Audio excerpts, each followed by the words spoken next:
I'm back. Welcome to Tech Talk.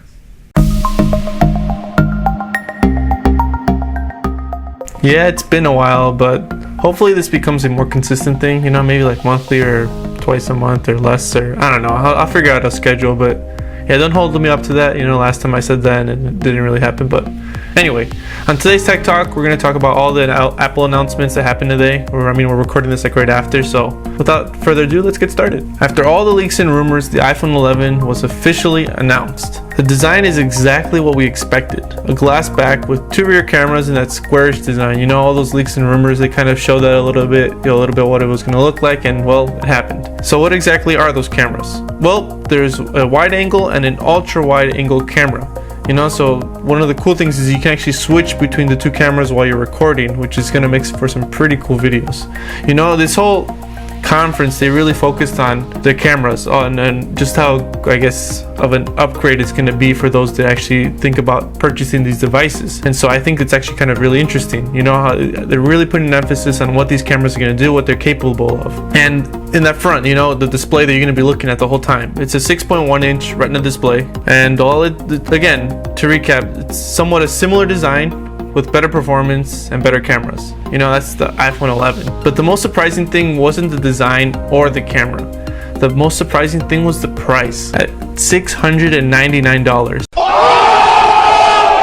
That's what this phone's gonna cost if you want to buy it. It's a great entry point. It's actually $100 cheaper than last year's XR for a phone that has a better performance, a good display, and what looks like some killer cameras. You know, they can't lose with this device. So I mean, if you're interested, if you're looking to upgrade, I'm probably not going to get one because I'm not really liquid right now, but it's something that you can look into. You know, the other two phones announced, yes, Apple announced 3 phones today, were the iPhone 11 Pro and iPhone 11 Pro Max with a whopping 6.5 inch display. So this Max phone is no joke. It's gonna be a pretty big device. These Pro devices are really focusing on performance and giving you the peak, the very best of the best that they have.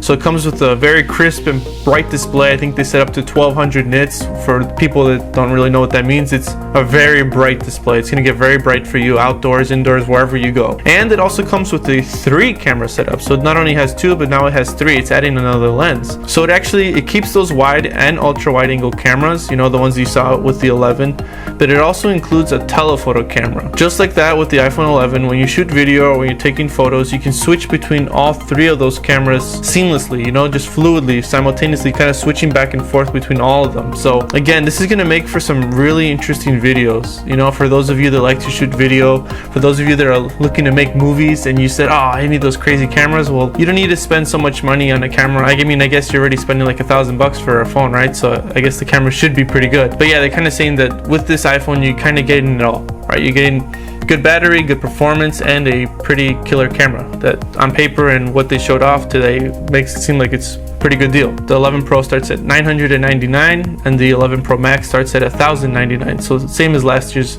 devices. But again, if you're looking to upgrade, if you're looking to get the newest of the new that Apple has to offer, well, those are the new devices that Apple is offering this year. They did have some other announcements in today's keynote, right? Including the new Apple Watch with more health monitoring abilities and a new iPad with better performance and a whole bunch of other stuff. You know, they talked about their Apple streaming, right? Their Apple TV Plus. They talked about the Apple Arcade, how it launches, I think, next week or September 20th. And so, yeah, they announced a bunch of stuff, but yeah, the biggest focus was definitely the 3 phones they showed off today. So before we end, there's actually one more story I wanted to cover. It's nothing to do with Apple, you know, they already took up most of the time.